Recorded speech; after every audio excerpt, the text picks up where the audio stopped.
So hello, welcome, and joining the Brain Talk Tuesday. This again is Dr. Danielle Daniel, and I am a doctor of psychology and licensed clinical social worker from San Diego, California. Excited to connect with you all. As you join the live or recording, please type in who you are, where you're joining from, and maybe just a little bit about you. I would love to hear if you have any pets. I know I've got my cat right there behind, one of them anyway. The other one's running around like crazy.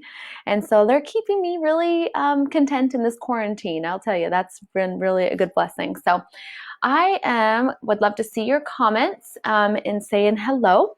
And again, where you're joining from. Okay, so I'm going to jump right in and get started.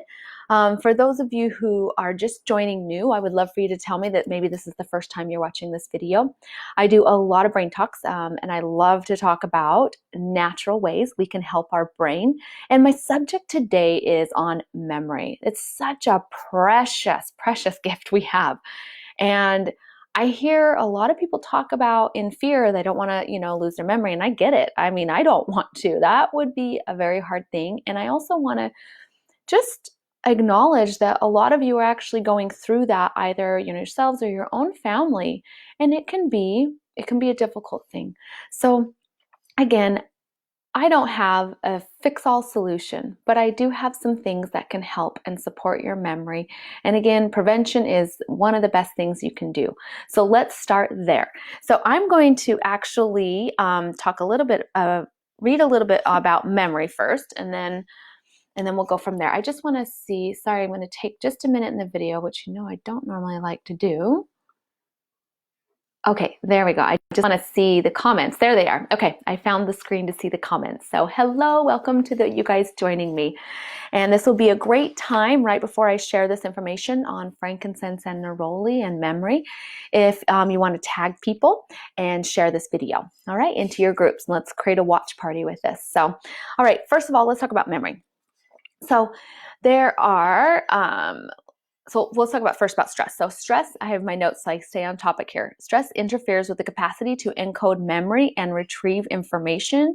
The oversecretion of stress hormones impairs long-term memory recall. So we can see that stress is a big key that interrupts memory flow. So other things that cause memory loss is anxiety, depression, alcohol, an underperforming thyroid, medications, lack of sleep, and marijuana. All of these things impair memory. And there's lots of research that's been done on that. So our brain, if you think about it, is composed of 100 billion neurons with quadrillions of connections within those neurons. So the way to strengthen your brain is by strengthening those neurons and those connections. So one of the things let's talk about the hippocampus first. The hippocampus is the memory hub. It's kind of the memory gateway, and it's part of the limbic system. And then you have the amygdala, which is also part of the limbic system, which is your key and gateway for emotional memory or secreting emotional chemical hormones for your body. Okay, so we look at the limbic system. Now, one of the things I love about essential oils is when you inhale them, they travel through your neural olfactory pathways directly to the limbic system. So that means it's going to penetrate right into that key area of the brain for memory. So one of the best ways to apply essential oils is just simply inhaling it. So I want to talk a little bit about, actually, let's play this game. Let's do a memory game. I wrote this down. I want you, so ways to help your memory is by doing memory games. And so one of the games you can do is just quiz yourself on things or quiz each other, right? And I'm going to quiz you right now. I'm going to have you type in the chat box. How many essential oils from the top of your head, from your memory, can you type in the chat box? Just type in a whole bunch of different essential oils, what kinds there are. Lavender, lemon, like that type of thing. Just go ahead and type those in. That'll trigger your memory, and we'll see what everybody comes up with. That's really fun. So let's talk a little bit about neroli.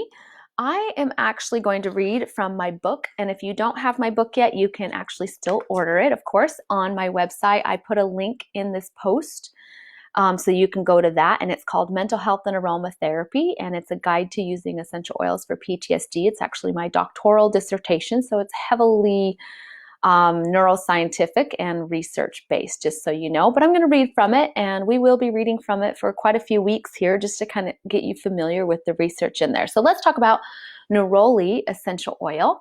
As you guys are joining me, I want you to tell me who has used Neroli and what have you used it for? What have you noticed about Neroli for your own life, okay?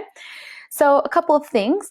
So from my book, I'm going to read here on the section on Neroli. It comes from the flower blossom of bitter orange tree, and it has potential to reduce stress by improving the endocrine system. So this is from research. So there's lots of research showing that it helps regulation of 5-HT receptors, which is your serotonin type receptors, has sedative properties, and acts as a motor and vasorelaxant to physical reactivity and arousal. So that basically means it's a relaxant. It helps with calming the whole central nervous system. Kind of cool. So one study showed that they inhaled it for 5 days. Again, that inhalation through neurolfactory pathways is just incredible. By healthy postmenopausal women, and compared to controls, they found that it reduced their blood pressure and acted upon the autonomic nervous system by reducing stress, and also reduced pulse rate. So completely helped with reducing the stress. But I liked in this research also said it may even help with hot flashes because of how it interacts in the brain. So for those of you who need an emergency from a hot flash, this is a great one. So let me continue reading about Neroli. Okay, so the next page on Neroli I talk about here in my book. So several other studies have been done using Neroli essential oil in a stressful environment. And I thought this was really cool. I found a lot of studies when I was doing my research that have already been done on Neroli in a stress environment, and including humans in labor, hospital heart patients, and in preoperative anxiety. And they all showed that they had sedative and soothing, calming, and uplifting effects. And they caused motor relaxant, as well as reduced stress, anxiousness, depressed mood, seizure, and convulsions. Kind of cool. My cat is about to knock something down. All right, I moved it out of her way. You might see her in a minute. She may join us. Okay, so next here on Neroli, another study showed that it helped improve learning and memory function in an induced Alzheimer's test. See, there she is. She's going a little nuts. Do you see her back there? She likes to knock everything down. So it also helped ameliorate the endocrine system functions and blood pressure and 5-HT receptors. Oh, there she goes, knocking stuff. So another review on Neroli summarized 18 years worth of peer-reviewed literature and concluded that Neroli essential oil on humans in a stress-dominating situation reduced anxious feelings and stress. Isn't that cool? So Neroli is definitely a heavy hitter for reducing stress, and that's all from my book. So you can actually order that on the link inside this post. So Neroli, how do we apply Neroli, right? And I would love to see what you guys are writing, how you use Neroli. I can see some people are saying calming and helps with headaches, reducing stress. Thank you. Yeah, awesome. So I use it here on pulse points on the neck and inhale it. Okay, so then I can also put it here on my wrist, rub the wrist together, and inhale it. You want to get it to the brain. Pulse points on the neck are going to take it to the brain, as well as you can smell it when it's on your neck. And that's my cat running in a cat wheel. If you can hear that, it's really loud. She's got a lot of energy all of a sudden. So, and then I have it on the wrist so that I can inhale it. And that way it just goes right to the brain. Another good point is going to be the brain point on the bottom of the big toe. So I'm going to give you a regimen with that, with frankincense. So let's move on to frankincense. So can you see how Neroli not only helps reduce stress, right? But we already talked about one of the major factors that breaks down memory is stress. So Neroli helps reduce that. Plus, and studies have shown that it helped with learning and memory. Really cool. So lastly, I'm just going to touch on frankincense here.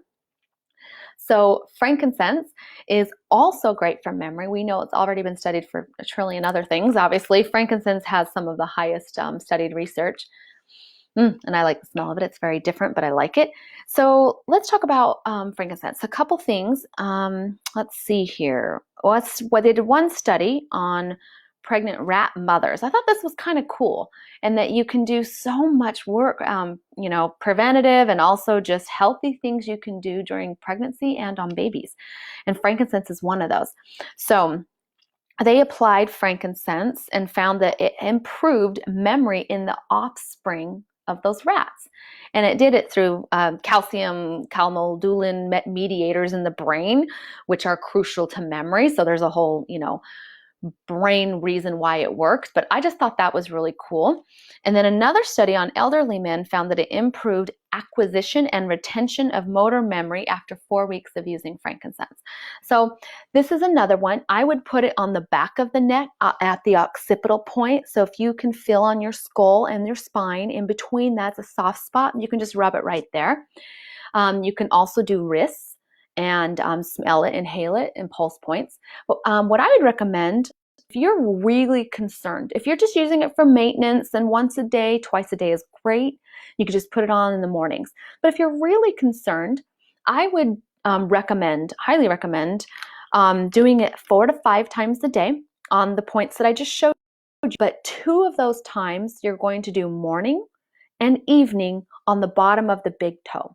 It's so interesting that through Chinese reflexology, you can actually affect the brain immediately through that pulse point or through that reflexology point. So I would recommend doing a swipe of both of these if you're using the roller bottles on the bottom of the big toe morning and night, and then use it 3 more times throughout the day just on other pulse points. And I would, you know, do that every 4 hours is fine. So that you can keep it spaced throughout the day. Anyway, that is what I have for you on frankincense and neroli and memory and learning. I'm really excited for you to have these little tools in your toolbox. And again, thank you for joining. If you have any questions, please put them, sorry, my cat's getting into everything. Put them in the comments. Here, we'll just give her a little screen time. Maybe she'll be happy. There we go. There we go. This is Liberty. She's feisty. Hi. Hi. And she does not want to say hello. Great to be on with you guys. Thanks for joining, and we'll see you next time on the Brain Talk. Bye-bye.